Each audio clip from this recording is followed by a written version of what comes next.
this term's public lecture series. I have enormous pleasure myself introducing Professor Jan Kubick to you, who is Professor of Political Science of Rutgers University. He is also chair of the Department of Political Science. Rutgers is a giant university with 50,000 to 65,000 students, which is more than the entire population of Georgian student population. His interests are in comparative politics, post-communism, and social movements.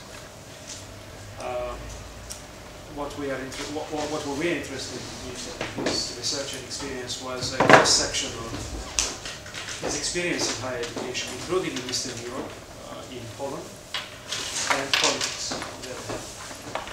But especially remarkable is that Professor Kubick was at the very inception of the initiative that created this center about 10 years ago, when he came to Georgia for the first time. Then it was a very different department, it was a very different place. But then after the discussions we had with Professor Kubick and Professor Regulska and Ira Cohen, and with that, later on we came up with the initiative of establishment of a separate Center for Social Sciences that would transform a lot of things in this university in social and political studies.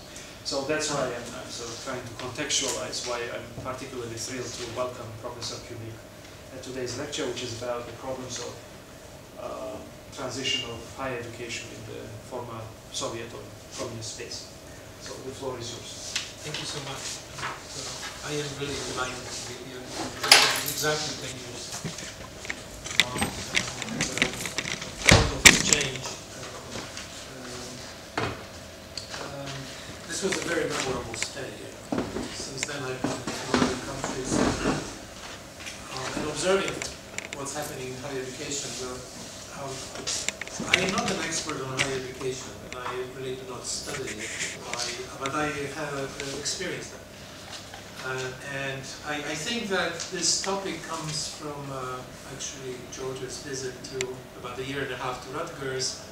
We were sitting in my office and we were, I think really this was, you started talking about it and I thought, yeah, it's very interesting. Well, unfortunately, I couldn't drop everything else I was doing and start working on it as a research project. But I am an anthropologist, although I'm in political science. So, having experiences and trying to translate it into some more systematic knowledge is exactly what we do. So it makes methodologically sense to me. And the experiences are, well, yeah, look back, there's a bit of it. Because I started in Krakow as a student in 1972, and then I worked at the university in Krakow as a lecturer. I was hired right after I finished my studies, and I studied sociology and philosophy, and then I left Poland in '82. And right after graduate school, in '89, I started working in the United States. First in a small college, then at Rutgers. But since then, I taught in several places, including here 10 years ago, and I also, actually, this is now 7 or 8 years, I teach every summer doctorals and master's students in Polish Academy of Sciences. And I know this very well. And from time to time, I go back to Krakow, my alma mater, I suppose, more than Columbia. I still feel probably equal.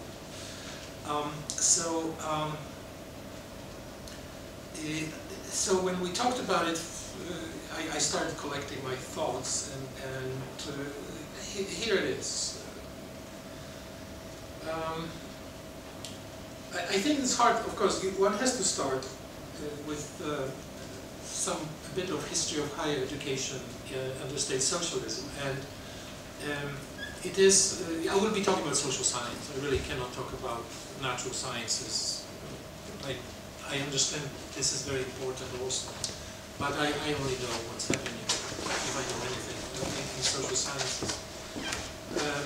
So I don't know, you have obviously some sense of what it was under communism, but the key thing for me, like everything else, and I studied post-communist, various dimensions of it, it was extremely diversified.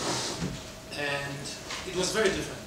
from country to country. And the huge difference was even, the countries of Central Europe, the Soviet bloc, and the countries of the Soviet Union, which I had a little bit of experience in the 70s. I traveled, the first visit to the Soviet Union in 75 or 6. And Poland was unique, so that's the first thing. Everybody roughly knows that Poland was the most liberal country in terms of intellectual life. This is very clear.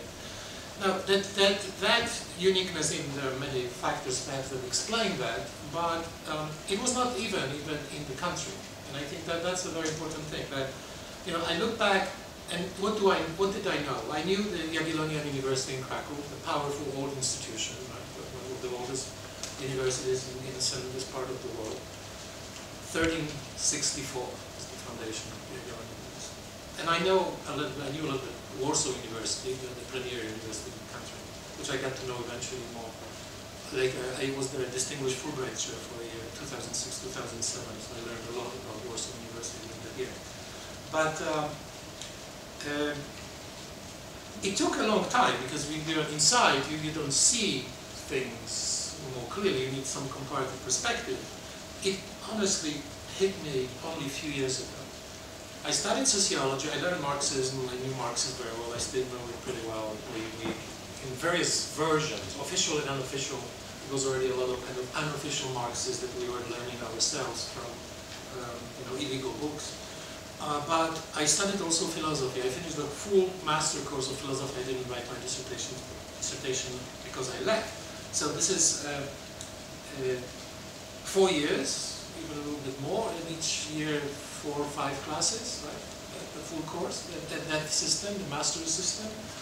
I didn't have a single class in Marxist-Leninism when I studied philosophy. And I think this is the only place in Eastern Europe, in the communist world. And maybe, again, Warsaw University, and maybe, perhaps quite clearly, the Catholic University in Lublin, which was the only independent university in the whole communist bloc. And that's about it, And then, I talk to people,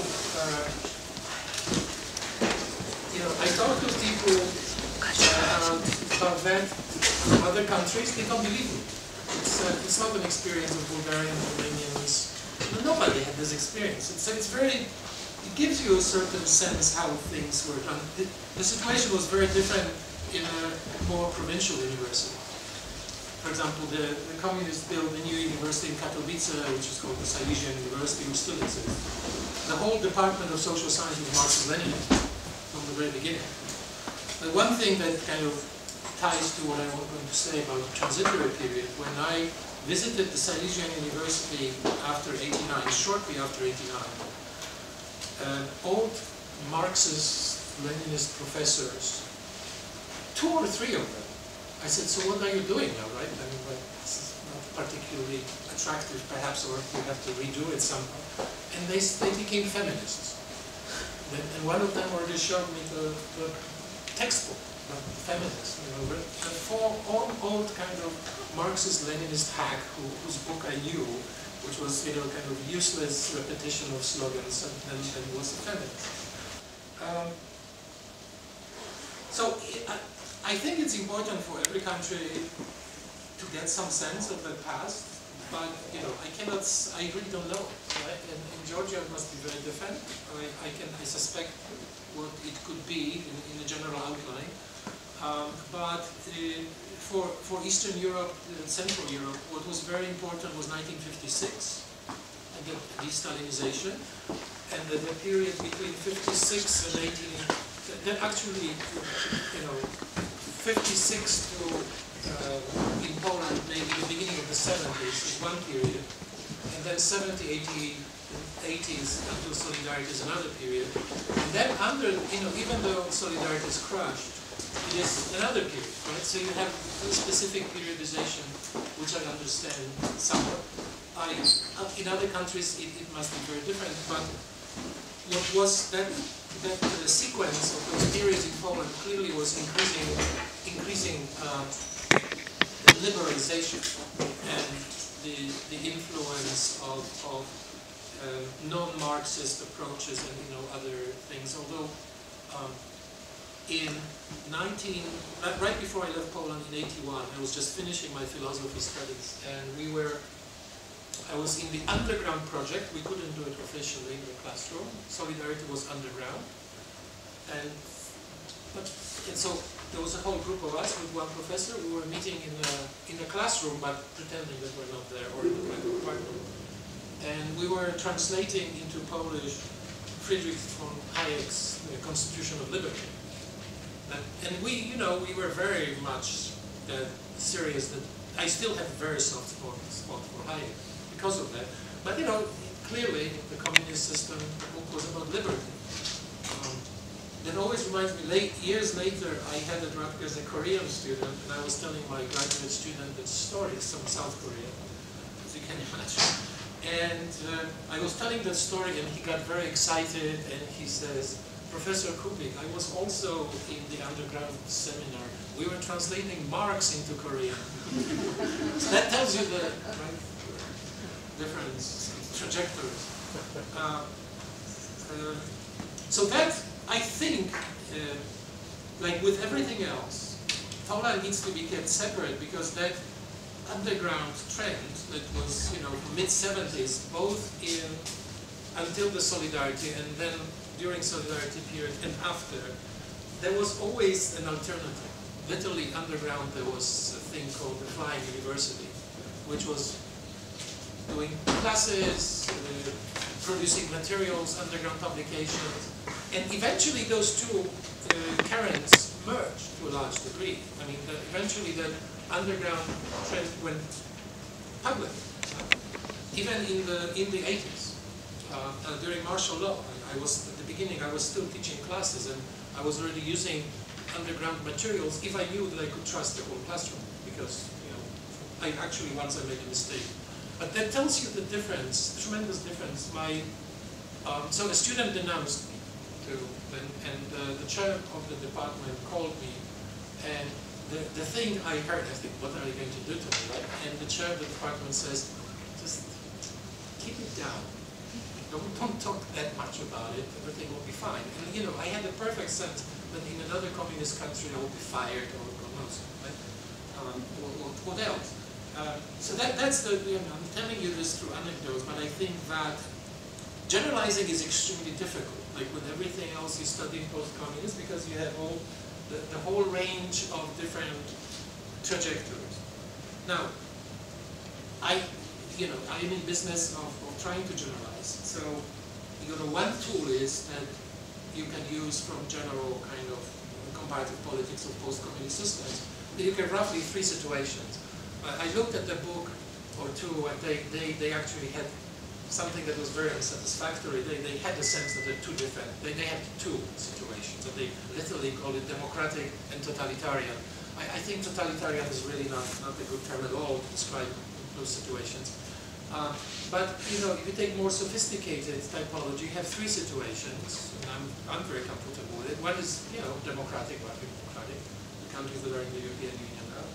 Then you have authoritarian countries. The perfect example is Belarus, and I know quite a bit about Belarus because one of my former students went to teach at the Humanities University in Minsk, that was eventually closed in 2004 or something like that.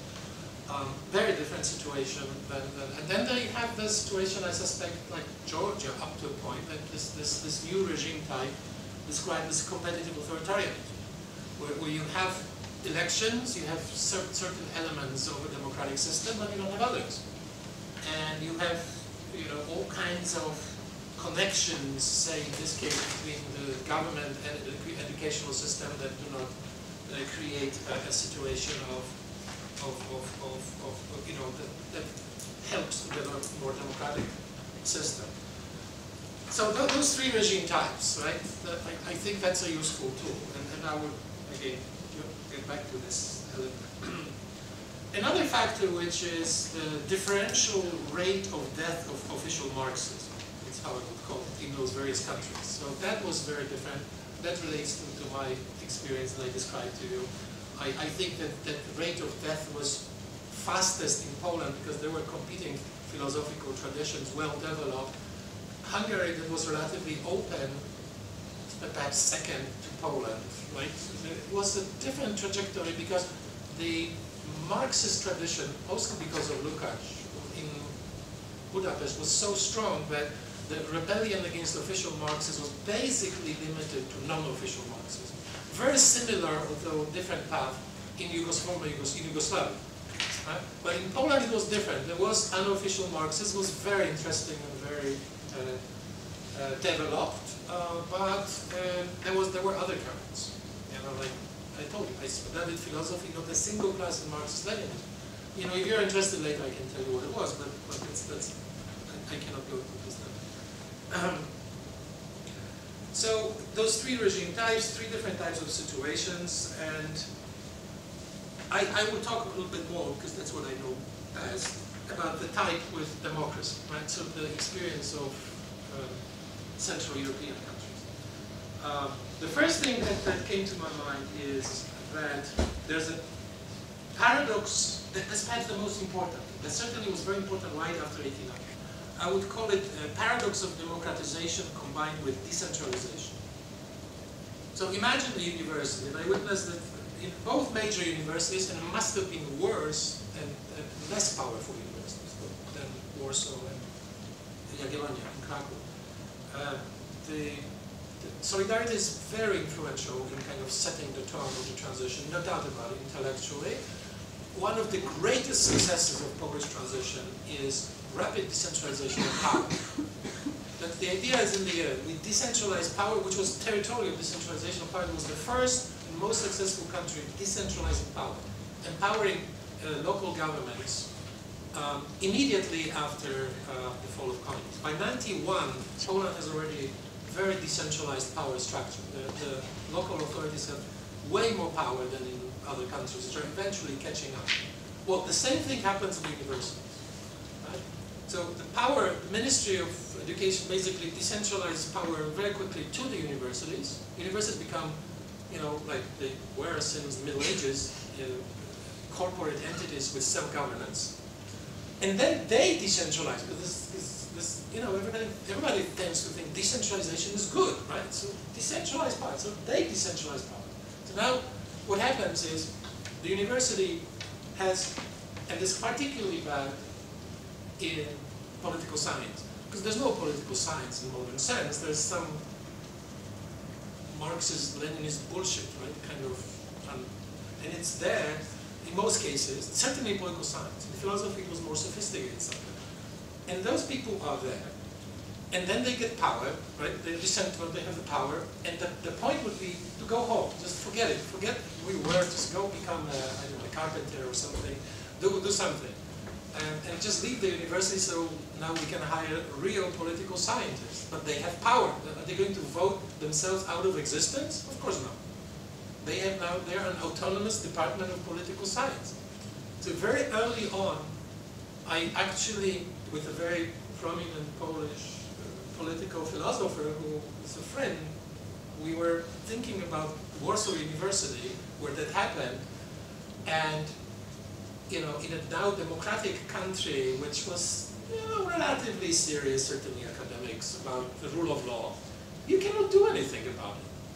So the best idea that came to our minds, you know, after drinking a lot of wine and thinking, you know, what we could do, what one can do, is literally to set up a second department of political science in the university, right? Like then you have all corporate structures that are full of those old-timers who have all kinds of methods to derail such radical ideas. So it never happened. The only place where it has you know, it's in Academy of Sciences, and then the professors from Academy of Sciences teach at private universities, some of which are pretty decent, pretty good. But the best one is really good one, a good one, and that's the best political scientist. Warsaw School of Social Psychology. And that's about it. You know, there are a few, and that's all right. So that's the first thing, the paradox of democratization combined with decentralization. Second thing that I have, which you know way better than I do, is weak financing, right? And everybody writes about it, and the distribution of resources is very complicated. But you know, the thing that people talk a lot about in Poland now, a lot really, but in other countries also, is the actually declining proportion of gross domestic product or state budget devoted to education and research and development. Right? And I looked up quickly some statistics, very easy, you can find those statistics, and it's rather scary, right? And Georgia is actually in 123rd place in the world in this one, you know, the statistics somewhat vary, with 2.2, right? Of GDP devoted to research and development and spending on education, right? And I suppose, right, this is within that range, and there may be something a little bit this way, that way. Poland is, for example, 5.9, but it's declining, and there's a lot of complaining that it is not enough. And actually, there's a perception now that Polish science is in really serious trouble, in a serious crisis. The one thing, you know, guess which country is the highest in the world by far? Cuba. I don't know if it's real, but that's sitting at the top. All right, so that's the, you know, that's the problem. You know, how to deal with it. You have to convince the governments they need to spend more, but I don't know how that will work. Particularly in the system, you know, it's hard to do in a democratic system because they keep, you know, the moment of crisis, of course, education is the same thing in the United States. It's one of the first candidates to cut. My wife is a teacher. I work at the public university. I mostly worry now, and I'm a department chair. I mostly worry now about money. Actually, I was told already, and I kind of had that sense that I have to become an entrepreneur, and I really, that's, you know, I am hopeless academic, right? That's my whole life is, now I have to become a businessman. You know, I'm learning about business plans, I'm learning about raising money, I'm learning about how to, as the Americans say, schmooze with possible donors. So I have to go to a dinner with the people I would never want to associate with, and I have to pretend that I really like them. And those, you know, and this is the changing reality, I'm afraid, everyone, right? But, you know, if it's happening, it's often, you know, American processes have something to do with what later happens elsewhere, and certainly that's what's happening. So the finances are very, very, very complicated. It's a very complicated thing. And I looked at some reports from the European Union, and that doesn't look good either, right? And then you know, Erasmus is in trouble. God knows what's going to be happening with it, and so on. So the next thing is what I call the demons of privatization, right? Public versus private schools. And so you have that situation of private schools. I don't know really enough. I didn't have time. Say, to learn how American universities were funded. Right? I have some basic sense. I know a little bit about the first European universities. You know, a prince or a king would donate a sizable amount of treasure that would be an equivalent of endowment. Right? American universities, as much as I know, that's what's happening. Rich people or people who just somehow combine their resources and they set up the endowment. The beginnings of the process may be kind of shady and unclear, but after a while, you know, the universities are sitting on bigger or smaller endowments, and most of them have them, right? So now we have the situation, because this is not a slow evolutionary process, what you're witnessing, what we're living through in Eastern Europe, right? It's fast, you know. So yeah, we can say, let's allow those people to become capitalists. Then they will be really, you know, dirty and ugly, and we will not like them. But then they will have children. Those children will inherit a lot of money, and then they will create endowments. And in 3 generations, we have great endowed universities. Right?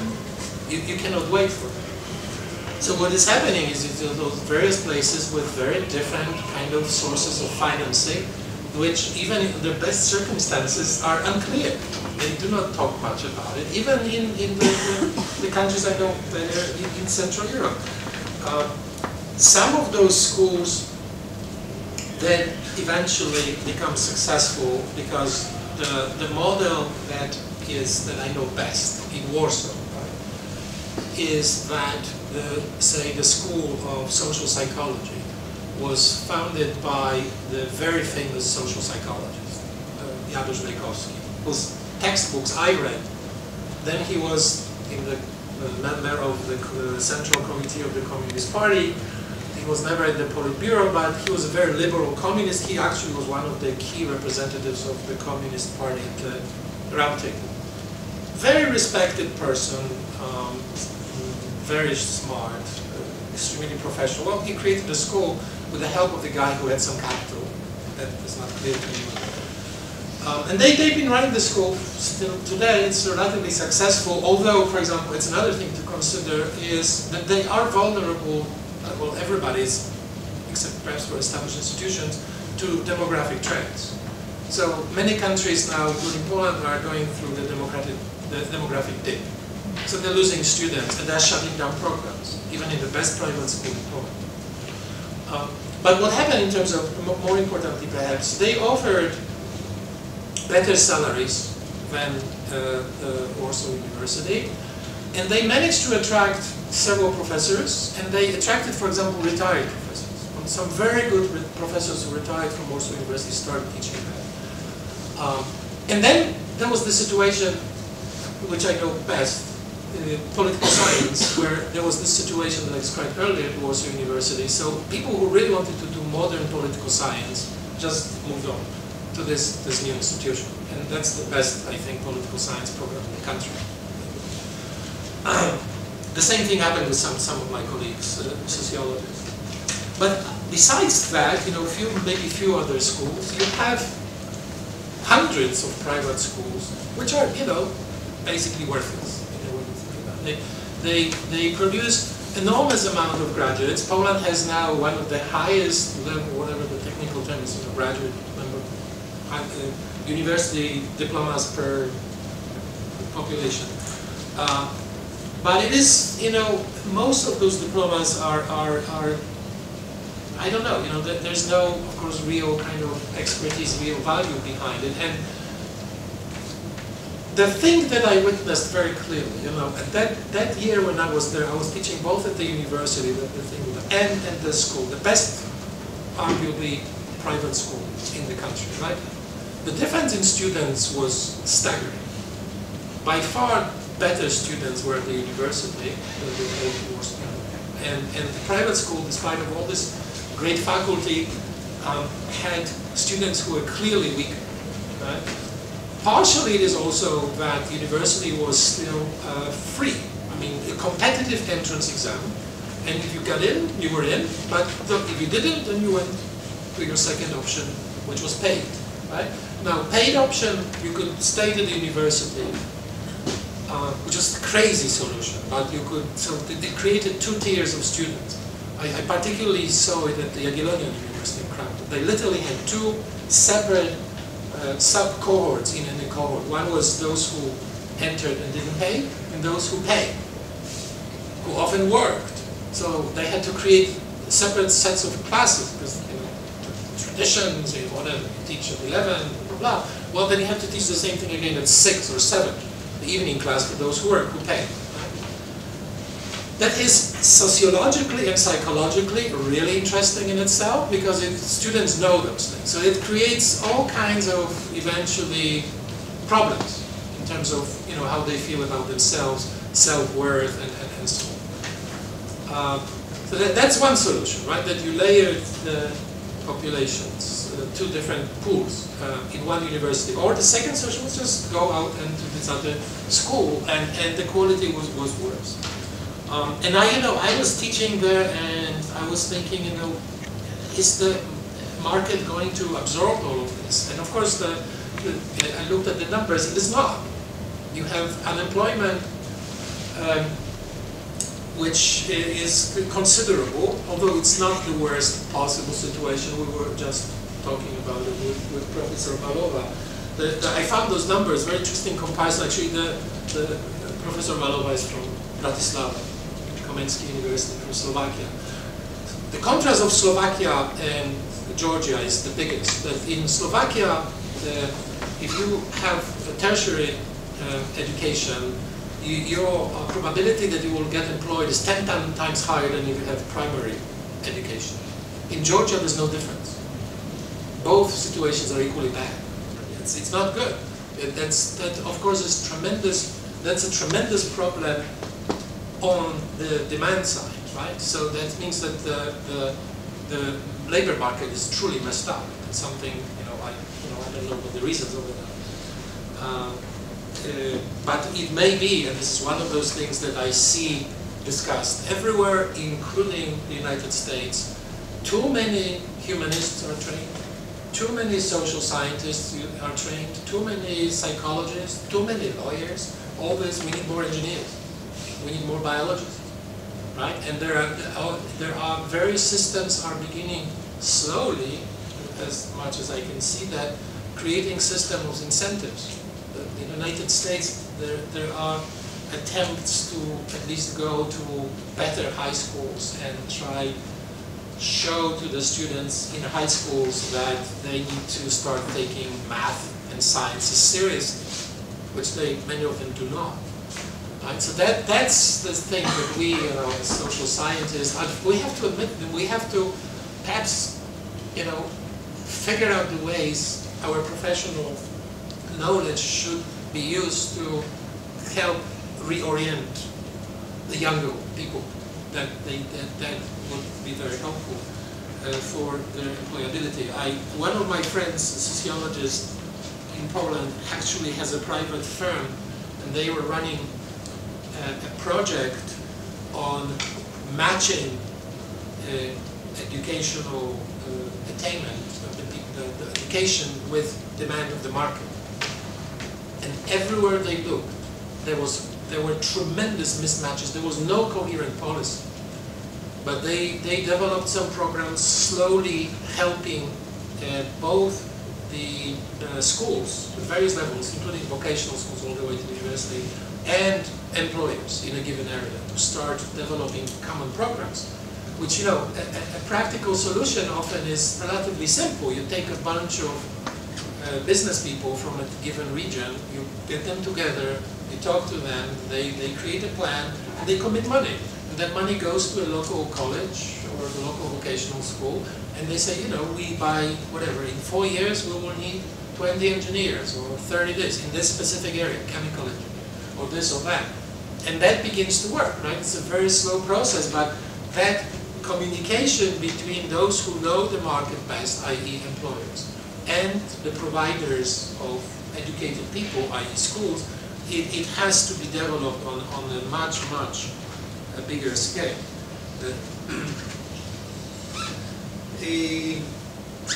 Okay, so that's kind of related to the problems related to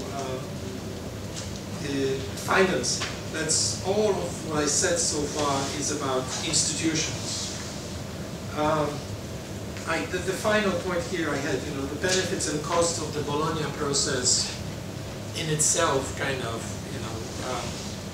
a complicated issue, chopping up the existing programs, the existing Central European tradition of 4 or 5 year master's degree into 3-2 or 4-2 as it is in Georgia, right?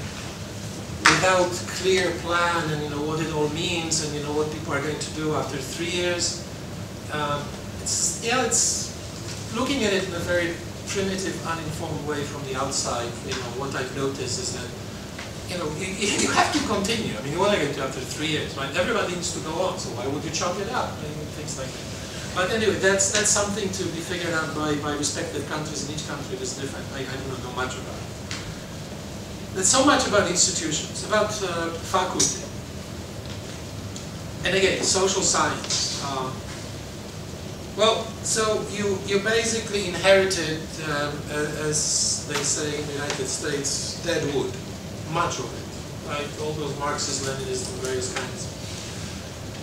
Some of them pretty talented, and they quickly managed to learn new things, but many of them not, right? And then they have this self-government, say in the country like Poland, and then they keep, they're there. It's very hard, right? Because you don't want to be inhumane. Legally, you cannot On the other hand, you also do not want to be too harsh. You have to create a mechanism of competition, one way or another, over time, right? And that means creating a market. I have no doubt, looking at it in Western, what I know is Western Europe, Central Europe, Eastern Europe, and the United States. I have no doubt that with despite of all certain problems, the American system is way more superior. Because the American system is way more meritocratic. I've been through this process myself many times. How I was hired at the Jagiellonian University, the normal thing that you will recognize. I defended my master thesis. I went for a drink with one of my professors, and the professor says, do you want to work for me? Yeah. I was very proud, and I said, I'll go for a walk, I'll think about it in 30 minutes. I wanted to travel around the world, but I wasn't sure how, so I came back, okay, great.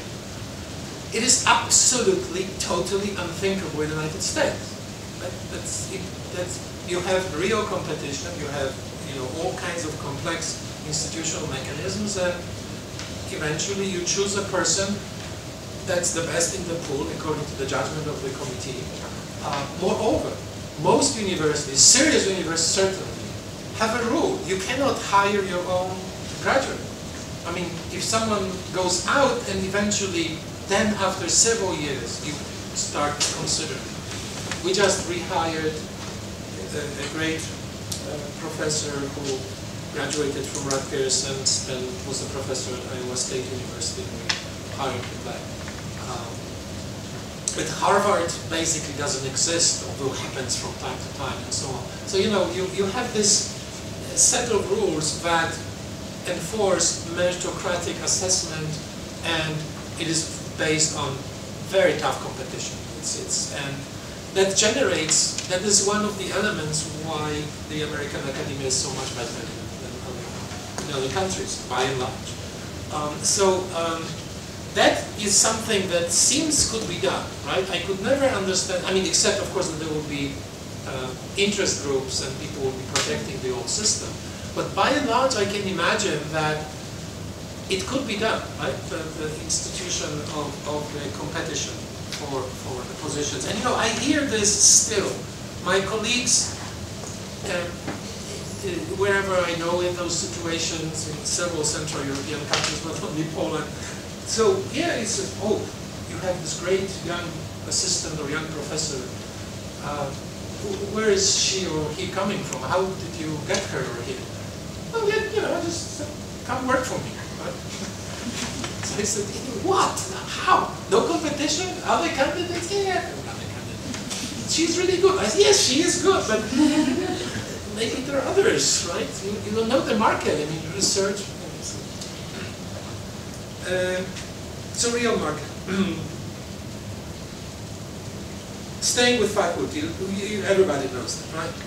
Low wages, which means multiple employment, which is a disaster, really, because and this is I know very well, because worked a lot on various projects with colleagues, mostly from Poland, but not only. Under communism, at least in places like Poland, people really knew the literature. Because there was nothing else they could do. They could, one way or another, read a lot. They couldn't do research, right? When I couldn't do any research. You couldn't do any survey research. It was not allowed. But you really knew your Marx, your Parsons, your Durkheim, your Weber, way better than people in the West. You knew all those things. And it was fun, I still like reading this, thinking about it, teaching it. So they were, and they knew often, I was very lucky to have as my teacher Piotr Sztamka, a very accomplished sociologist who taught us the most cutting-edge sociological theory. I was used to that, right? 10 years later, in 99 or so, you go and you collaborate with your colleagues and, okay, let's do the research project together. Okay, so we do it, and then let's write, let's interpret those results. And then you realize they have no clue what happened in the literature last 10 years. Not because they're lazy, not because they don't want to read it, they have no time. They have 2 jobs, right? They often take the same class, which is the class the lecture notes that they wrote 10 years ago, and they repeat it in 3 different places. Right? If the best ones who somehow manage to have some energy, we'll rewrite some of those notes a little bit. But there's no, simply time to do this thing that we have luxury of doing. You can sit down and read, and basically that's what you're paid for, right? It's like, that's the plague, I think, and I don't know how it can be fixed. I know that there are administrative solutions increasingly imposed that people are forbidden from having 2-3 jobs. But that means, my friends, professors in Warsaw are very upset because they're facing this, and they are accustomed to a certain level of living, right? They are professors. They want to have some lifestyle, and they will have to give it up, unless they will find, some other sources of income, or the universities will increase the salaries, which they're not going to do anytime soon. Right? Particularly, we have those other factors pulling them down. I don't know what the solution is.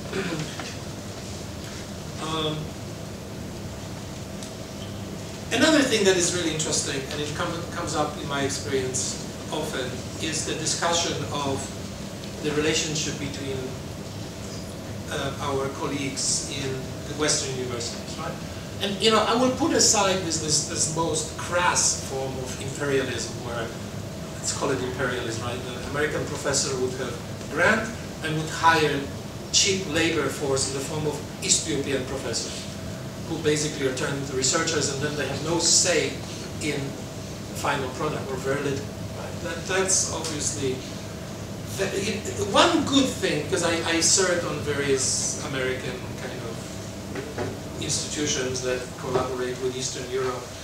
Every single one of them was pushing us to develop different situations and write those collaborations and those grants in such a way that East European professors become fully fledged partners. Right? But in reality, the problem was, and this is, really, I lived through that on the recent project. You do that, and you say, then you get to my previous point. So let's sit down and let's write it up. Let's do it together. They don't know the most recent literature. So eventually, I end up writing it up. And does it sound good? Yeah, it sounds good. And things like that. But that's a bit of a vicious circle. And I know very well that I'm not blaming them. I know why they do not read. I already told you. It's a bit of a problem. Recently, when I'm in Warsaw in the summer, I go to the meetings of one kind of workshop, faculty workshop in the Polish Academy of Sciences. There are a lot of old professors come, younger ones also, and there was this meeting because the presentation was about those phenomena. One very gifted young Polish social scientist writes a book about this kind of asymmetry. In a lot of interesting ideas, but I tend to be contrarian if someone is pushing. The mood in the room was those bloody Westerners. They are exploiting us, and we have to do something about it. So of course there is that. There's no doubt about it. But if there is a consensus in the room, I will always try to go, at least for the sake of a debate, the other way. So I started saying to them, I serve on the editorial boards of two most important journals dealing with Eastern Europe, Slavic Review and East European Politics and Society. Almost monthly, we are rejecting the whole bunch of texts, which are really interesting. They are written in horrific English, and nobody has resources to translate it, unfortunately. The journals do not have those resources. The region is full of people who call themselves translators, right? They should be all in prison or something like that, because in law you have the institution of debarment, right? If you're a lousy lawyer, the bar, the institution, the cooperation of lawyers, has the tool to debar you, kick you out. They should have a guild, right, of translators, and they should set a standard, and they should translate those people, whatever. Right? Because and this is a serious problem, because we really want to publish those things. It takes forever, because it goes. I have a graduate student now helping someone. The graduate student in you know, doesn't understand completely the context, doesn't understand the terminology. We go back and forth, back and forth, back and forth. Eventually, after a lot of work, a piece is ready for a review, right? And then, of course, after all this work, we want to be a serious journal. So it's a blind review, right? And that, you know, and this is another thing related to the academic life in Eastern Europe. Right? You have blind review, and you know, if you're out of luck, for what, you know, people get turned down. I've got turned down on, you know, sometimes the reviews that were written about my pieces, I was, you know, I didn't know if to kill myself or to die laughing, because, you know, someone for whatever reason wrote, it just happened to me recently, the review, I am 100% sure they didn't read the piece. They just said to the editor what is in the piece. I wrote a very angry letter, and the editor completely agreed with me and said, I'm removing this person from the pool of reviewers. You know, so all kinds of things are happening, but by and large, in those journals, 80–90% of submitted texts get turned down. Right? So you go through this complicated process of translating, spend a lot of time, resources, and then you get turned down. And people in Eastern Europe sometimes do not understand that, right? Because in Eastern Europe, everything, you know, I am a student of informality. Everything eventually goes to, not entirely, not completely, but much happens through informal channels. You know, someone knows someone, oh, this is a recognized professor. Who wrote that piece? Oh, Professor X. Oh, Professor X. Sure, Professor X. Right? That doesn't exist. In any serious journal in the world, you know, if you have any hint who wrote that piece, it will immediately sent back to you. You have to remove all the... Of course, there's some people, if I get sometimes a piece to review, I know the field enough that I know who wrote it, right? But then, you know, my instinct, I guess that's is to get even tougher. It's the same thing like, you know, with my kids. You know, the kids give me something to read. I am tougher on my kids than I am on my other students. But that comes, I guess, with that kind of set of standards that you eventually grow up with. So that is, you know, I told this audience at the Polish Academy of Sciences, you have to, maybe we can help you, but you have to invest more into communicating in the lingua franca of the academic world these days, which is English. For good or bad, I may not like it either. Maybe everybody should learn Georgian and the world science will be run in Georgian. Maybe. Why not? But for at the moment it's English. Right? And that's how, people get very angry because we get it in the journal when sometimes the piece is published that is not good English, and you spend a lot of time trying to figure out what it says because of poor, you know, grammar or something like that. I think that's a very serious problem, because then they complain that they are underappreciated. You know, we know local languages, we know that they are often very good, that they have great ideas, but there's this barrier. Right? And then they are now in Poland, I don't know if it's happening in Slovakia or elsewhere, now they are very carefully graded. Every year, every employee of the university is graded on the list of criteria. And they get points. And in order to be in a good standing, you have to, by the end of the year, you have to have a certain amount of points. If you publish in the foreign language, you get a lot of points. So now there's an incentive and pressure to publish in the foreign language. Then there is a list of journals. And it's, you know, basically reflects the understanding of the hierarchies in the West. So if you publish in the top journal, one article, you have enough points for several years, I suppose. But, you know, this kind of system. I think it's crazy a little bit, because it is too much of the engineering for my taste and pushing things too far, too fast. But it is, again, one way of thinking about meritocratic criteria. So it was about institutions, about faculty problems, and students. I started talking about it. Yeah, I think that I already said the main thing is finding the way of matching supply and demand. I mean, this seems to be really out of whack, and it may mean actually kind of maybe not nice, optimistic things for us in the humanities and social sciences, right? But unless you figure out alternative forms of employment. You know, the use of well-rounded, you know, as it is called in the United States, liberal education. I have arguments for that, right? There is some evidence showing that given that the labor market is dramatically changing, right?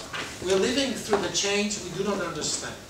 That's pretty clear. Everybody is searching and trying to figure out what's coming next. The dramatic technological change, the expectation of life learning, right? Everybody repeats it, but that's the reality. So what you need to prepare people for is they need to know how to self-educate, right? And they have to, so my argument always is broad liberal arts education, I think, but maybe I'm old-fashioned, is still the best tool. That will be the foundation. If they know this and that, and think coherently, can write well, but also knew enough math to think more, you know, logically, and then understand all kinds of things that are expressed in mathematical language, even basic statistics and so on. If they have this broad set of skills, then they can you know, be ready for that necessity that's coming of constant, endless learning. I'm not sure how well those systems, you know, are prepared for all this. And the American system is not prepared for that. There's a very complex debate going on, and I really have a lot of work to do as the chair to figure out, you know, how we teach, you know, in my case, undergraduate political science. And we have, you know, 1,600 undergraduates every year graduating, something like that. So that's how huge it is. But, so one thing would be to stay, right? Some people will stay in social science and the humanities, but we need to give them tools to then be something else, or not, you know, find employment in whatever it is.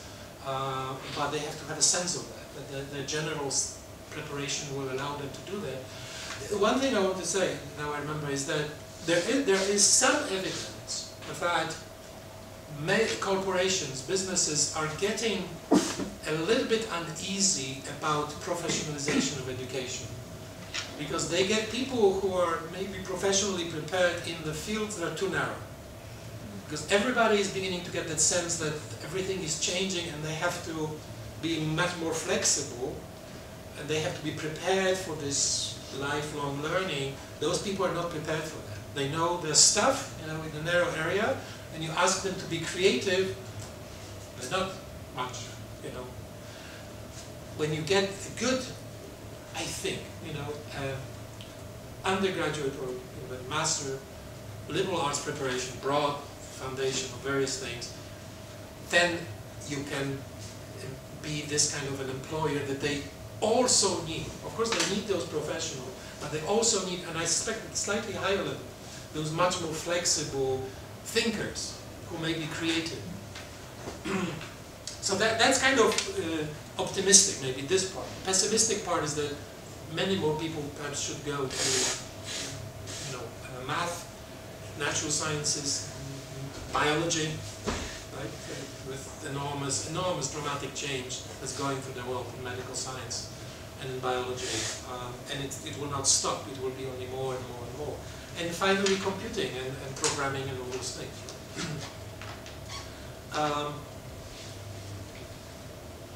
Undergraduate level, you know, there are various models, right? Some models, I understand, are accept a lot of undergraduates and then have very high attrition rate by design. Well, that's one model, or another model is to have very high entrance barrier. You know, and it is, yeah, you eventually end up with a hierarchy of institutions. I mean, there's no way around it, that the top institution will be taking the best ones and so on. But the best institution must protect its interest through either high entrance barrier or through high attrition rate. There's no way around it, I suppose. At the graduate level, just two things occur to me. You know, I have to think a lot about it also, but just two basic things. Particularly in Europe, you have to keep working, I know this is already in place, to increase the mobility. I think it really is a tremendous thing that if you can use all the system, that the student will be able to go and study during the course of, say, doctoral studies at several universities. This is amazing. right? And that should be encouraged, and it should be, the structure should be developed to do more and more of that, because that really is the, you know, amazing thing when you have people coming from with experience in several institutions and several programs with different professors. And then very hard thinking about how to separate and how to build the relationship between the PhD program and MA programs, and different goals of MA programs and PhD programs. And that's a very complicated thing, right? But by and large, I think there's an overproduction of PhDs. And everybody, well, I don't know everybody, but several places where which I am associated, including Polish Academy of Sciences and certainly Rutgers, need to switch more toward MA, or you need to simply educate the market out there that PhDs are, you know, very interesting people, and you just employ them, right? With highly developed thinkers. Because I hear it from time to time that PhD comes for a job interview and they are not hired because they hear that we are overqualified. But I think that sometimes under that overqualification is the fear that this person is too smart and will be sort of rocking the boat too much. Right? So there's the culture out there, I suppose, needs to be changed a little bit. But you know, seriously thinking of a master programs and you know what you really need to teach them, I think is the way to go. It is certainly now beginning to explode in the United States.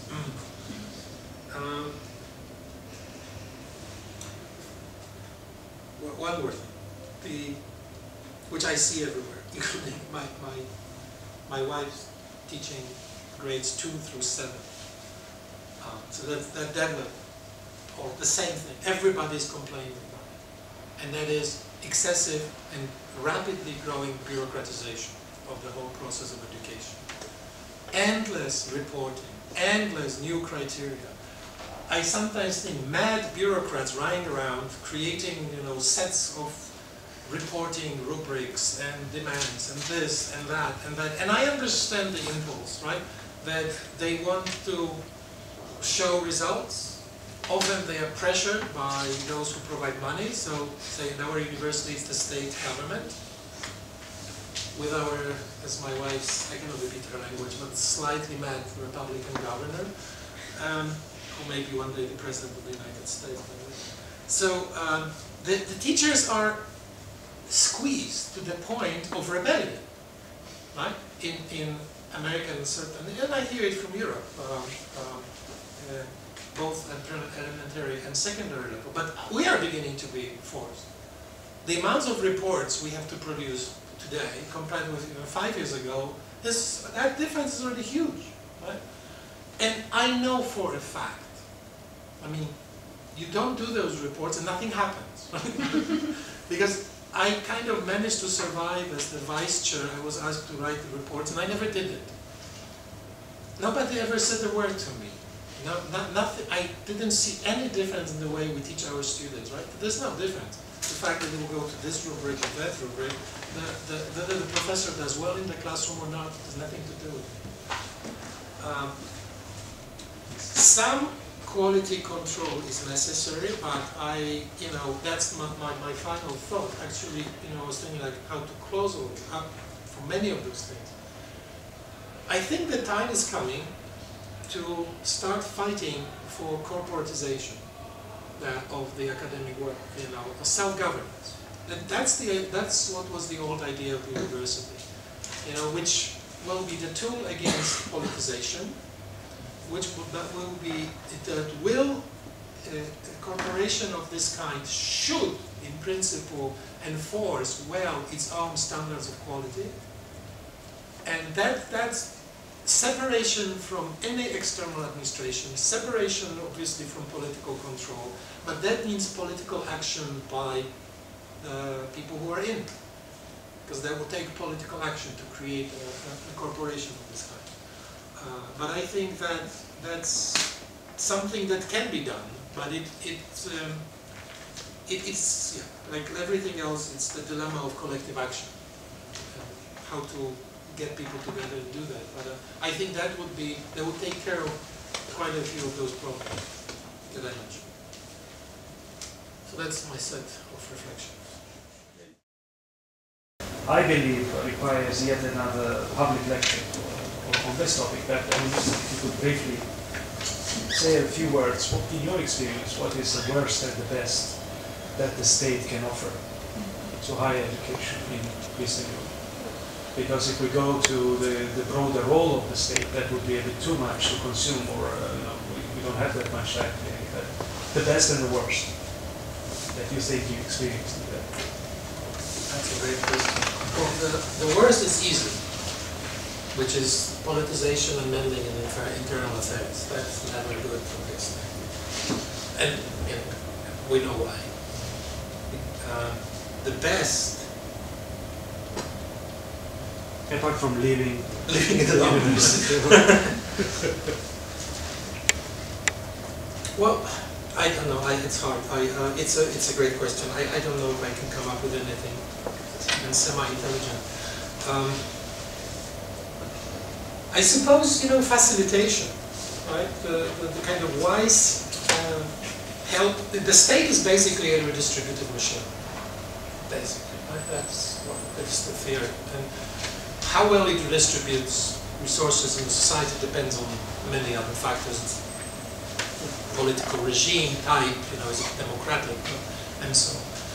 And what I think various institutions can expect from the state and should, in the best possible world, would be assisting in addressing their needs. So, give us money. It would be nice. The simplest thing is fund it better.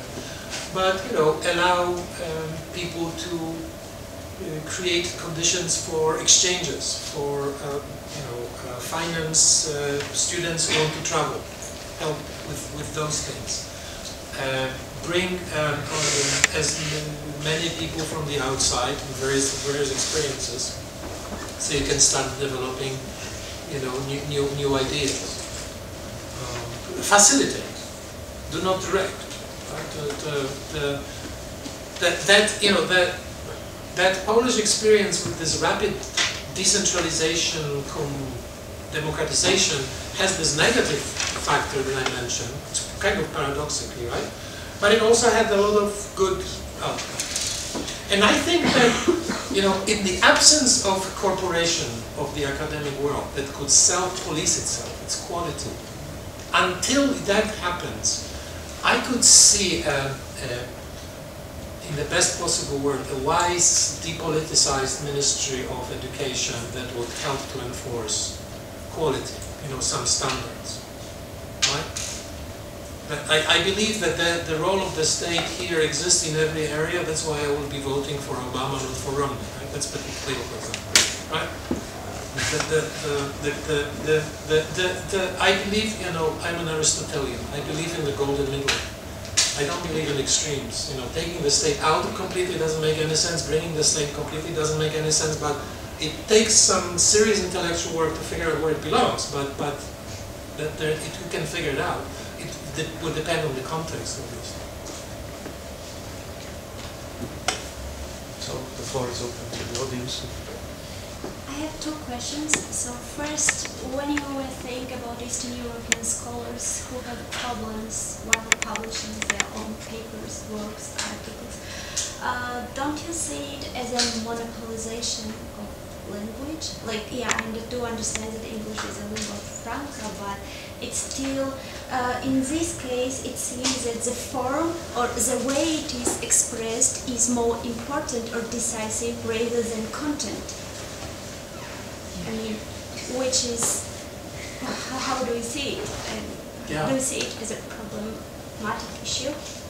And then the second question, when you mentioned about Marxist-Leninists who turned into feminists, so you just stated it as a fact, or what is your interpretation of this fact? And secondly, did they become feminists, or or Marxist feminists?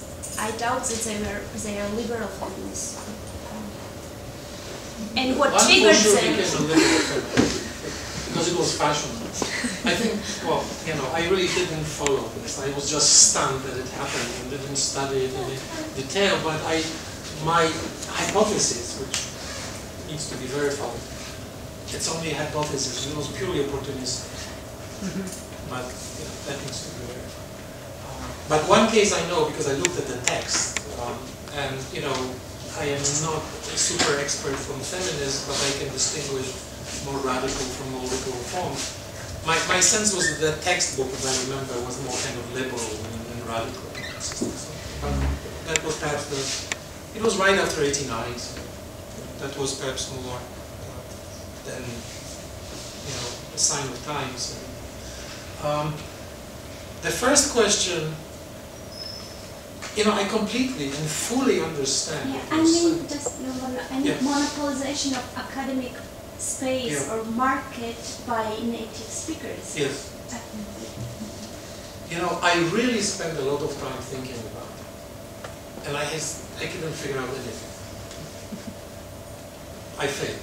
You know, there must be a common language, because otherwise we cannot create anything together. Period. You know, and good luck with trying to talk to, you know, enter a debate on some topic you are interested in Georgia, or in Polish, for that matter. Right? Some niche, some super scholars here and there, right? An expert on Georgia, political scientist, will have Georgia. But that person then needs to communicate to the broader community of political scientists, and of course they will switch to English. So you will be, you know, that person may inform the world that you have this fantastic work in Georgia, and it's good. I mean, some people will know about you, but you will not be able to communicate directly for obvious reasons. So I cannot figure out the solution, except that to learn the language and communicate in the language. Now, there is a very interesting talk I spent a lot on, because, you know, I anthropologist actually wrote a little bit about it. You know, is it true? Or, you know, how would we actually try to figure out if it's true that together with that language monopoly and hegemony comes sort of epistemological hegemony ideology. Ideology. Yeah, or some kind of, you know, one way of doing things, a certain hegemonic, say, standard of political science. Or, you know, in anthropology, even that's quite debated. Right? Anglo-Saxon anthropology versus other anthropologies, in plural, right? That there are other.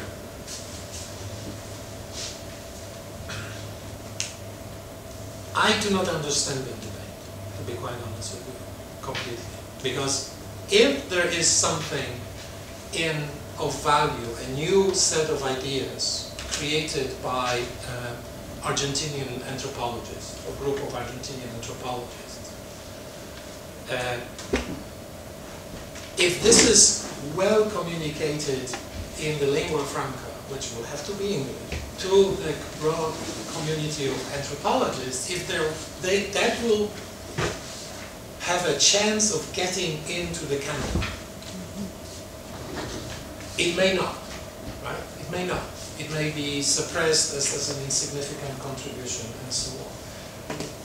But at that moment, this would be my theory, if this was properly communicated, you know, in proper English and so on, it will be suppressed not because it is from Argentina, but it will be suppressed because, for one reason or another, the reigning hegemons will reject it. For example, because it is Marxist, or because it is not Marxist, whatever the criteria. So it will have nothing to do with really where it's coming from, or the isolation of this region. It will have a lot to do with the hegemonic struggle for intellectual turf, or academic turf, right? But in order to get into this struggle, you have to help yourself by communicating those things that you have to say in the best possible English, in this case, or lingua franca, you can. Because otherwise they will shoot you down at the entry, because they say, I'm not going to read this thing because I cannot even understand what they're writing. And they cannot write in English. They will not give you a chance to try to listen to what you're actually saying. So it returns again to the communication. But once you are in, again, you know, that's not often in the academic wars. It is not a nice world, right? By writing paradigms defending their boundaries. But that war, by and large, is fought on the grounds of English language, within the idiom of English. Georgia is run over, basically, by us and lawyers. And you said and us that... meaning social science. Yes, I'm us meaning social science. Yes. And you said, like, you know, in America, they're trying to make it, like, more, try to make science more important. Well, they have that since Cold War, right? Because of afraid that Soviets might get stronger and stuff. I mean, their math program is much more difficult than our high school math program, for example. But really? yes, very much difficult. But considering, like, is it going to help? Let's say Georgia decides to teach math and biology and physics stronger in high schools.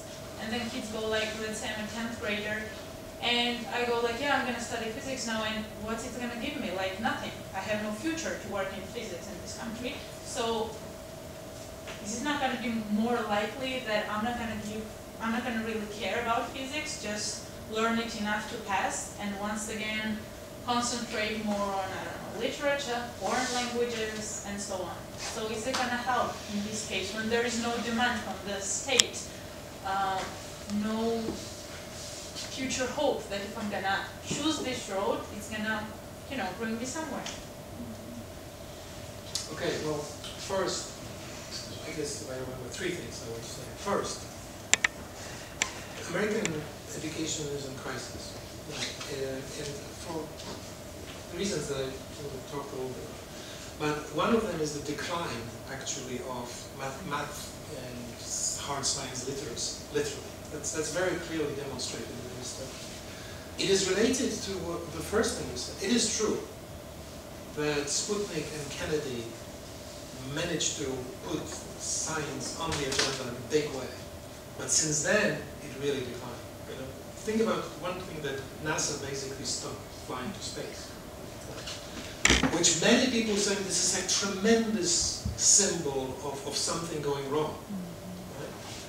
Right? Because, you know, it's not just about the space program, but it's a lot of studies about the multiplier effect. You know, the development of new technologies and all of this, and just the excitement of kids who say, you know, something is flying, right? And they go, and then I want to be an engineer or this or that, a cosmonaut. So that's a lot. You know, the media are full of the discussion, and it's very politicized. You know, and Obama is saying, yeah, I want to do something. Clearly, it's part of his program for re-election, that he will pump more money into science, more like state intervention. And Romney repeats his mantra of free markets, you know, those private companies will be flying to the moon and Mars and he will be happy. He does, you know. So that's a big, you know, we know very well the dividing ideological line on who should be doing those things, the market, you know, roughly, right, the market or the state. But the sense, even Romney says that he knows that there's a crisis in education, right?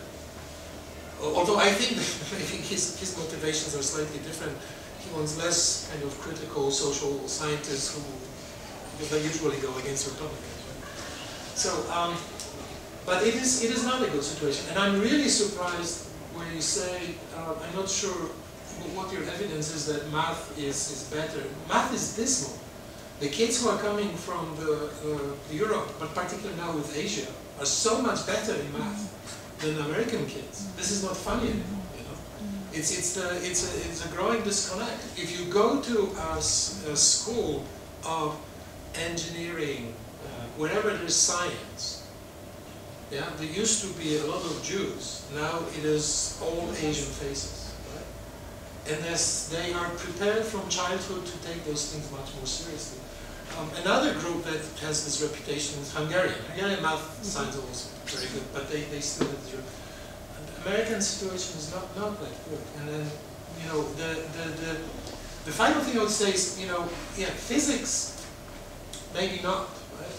But applied science, engineering, you know, all those things. You know, I think there's so much to be built and rebuilt in this country. One thinks a lot of, you know, work to be done but another thing we talked with Marina about it, you know, the thing that I noticed a little bit, just happened to be at a few lectures about it, is the Scandinavian model of really serious vocational education. You know, a serious, good vocational education would produce highly skilled workers who are very literate people. There's this concept of functional literacy, right? That takes care of a lot of problems with finding employment. You know, Scandinavia has very low unemployment rates. As for the math, I have American high school experience the senior year. I was having not a regular math class, but pre-calculus, and it was way too difficult. Then I moved to regular math class, algebra 2, and the formulas and the stuff that was there, like with all the metrics and stuff, I've never seen that in Georgian high school. It's not even taught. You like, know more than I do. It really freaked me out because I have not even seen that kind of stuff, and I love math. It was way more difficult than Georgian math. Okay. You were doing, I suspect, well in school, and you were tracked high. Because American schools, you know, there's this idea that in American high school, kids are all treated equally. It's not true. Kids are very carefully tracked, and this is, you know, we say, oh, in here we have those elite lyceums versus vocational schools, and Americans have just egalitarian high school. Yeah. This is just the institutional difference. The division of kids is within the same schools. Right? So you are in the high track, what they call the college track. You will have completely different set of classes than kids who are already kind of destined for, say, some vocational training. Yeah, so you, yeah, AP algebra classes is regular. creme de la creme. So you are. Yeah, I had the literature Yeah. maybe class, but the algebra 2 was just Okay, like no, I 9 get- graders were there with me. Okay, I no, was but senior, and it's yeah, still no, freaking me there out. is a, you know, in my children didn't do very well in math, despite my effort. I wasn't great in math. I tried, I didn't manage to convince them to take it more seriously. But in my daughter's high school, that my most recent experience, in this kind of high-level math class, there were literally 3 kids. And she was like, whatever, in the third from the top, which were 20-some. Then there were divisions below them. So there's a lot of stratification in a single high school. I have one question. No, actually 2 questions. One is about the decentralization and how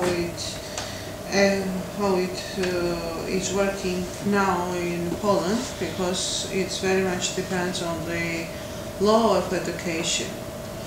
Because in United States you do not have so-called the federal law of education, it's simply the act of education. And the big difference between the European universities and American higher education system is that in European universities at the beginning of the 20th century it was targeted to educate the elite of the nation, and for the American universities it was just they have educated citizens just. And because of that these are two, let's say, different approaches how to run the higher education institutions. So, however, my question comes that how the state regulates the, let's say, decentralization of universities, what are the margins of their freedom, and also the question about the quality assurance is necessary some sort of, and you are saying that self-governance as the, let's say, final goal of the universities, as the corporational owning the corporation. So in case of this type of the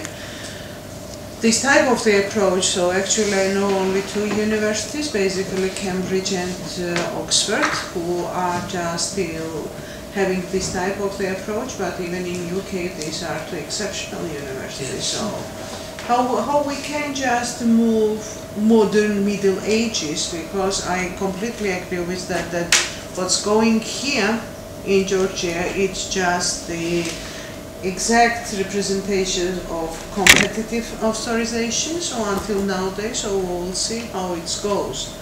But when we are talking about the Eastern Europe, or let's say Central Europe, not us, but where this border of this EU goes, so it's simply interesting for me how we can just transform what we call the old German type of universities into the modern ones, where we have to put the quality assurance, because if the Poland can open the second department of political science, I'm afraid if we will open even third, we will have the same wood inherited in the third one too. So the question is that. Well, start from the end, yeah, because of this adventure that I had, and I've been thinking about it. I have no clue what to do, right? Because if you have this danger that no matter what you open and how, you will end up with the wood moving, and one, of course, the weakest thing is to wait it out until they die. Right? Thank you. But that's not a good solution. Well, one thing is, okay, so what you want, start with basics. You need to generate competition. To generate competition, you have to find institutions that will employ young people, well educated with modern ideas. And that is the role of, that you can do it either inside or outside. There's no other solution. Right? So that idea of creating the second department was the inside idea, but politically it was blocked. And then the second idea is go outside. But you told me that you had this third idea, right, which I never thought about, that you kind of take it out, like your center, create something really decent and interesting, and then you bring it back. That's phenomenal. That's the real institutional innovation. I never thought about it. If you have resources, it makes sense. Take it out, fix it, and put it back. So you have this old clunky old car, but it has fantastic engine or whatever. Some part is new and super, and nobody can see. And then that is genius. I am an anthropologist, and the word is hybrid, right? Evolution and hybrid, things change, and there's always more mess, and there are informal things, and this and that. And you just try to, you have certain goals and ideals to kind of steer that messy evolution in some way. If that's the way, then you have to hide it, but you have an idea you can fix it, and then, that's fantastic. My thinking was stuck on those two, but here's the third possibility, which is a hybrid evolutionary possibility. When I was here, then, and this is something like a great memory, what was the name of the old professor who was our... Eduard Kozon? Yeah, sociologist, yeah. So he was, right, he was an old Marxist, but this was absolutely clear. Remember, we talked about it a lot, that he was willing to invest his certain degree of authority and power to create change. Yes. Right? He was one of those kind of beacons of light. He understood, much of the old way of doing things is gone, and I will help to introduce the new way of doing things, right? And I was very sad to learn that shortly after our visit he passed away, right? But, how many of those you have? Very few. But you have them, right? So the other thing, political thinking, is build strategic alliances with them. In every country there were, to put it very bluntly and maybe a bit silly, kind of bad communists and good communists, right? And good communists, you could, they were among the academics. Many of Raykovsky, right? That kind of strategic choice of with whom you work. I don't have any original ideas of ad hoc thinking about it. I just remember that experience 10 years ago. On that optimistic note, we want to thank you so much for this very interesting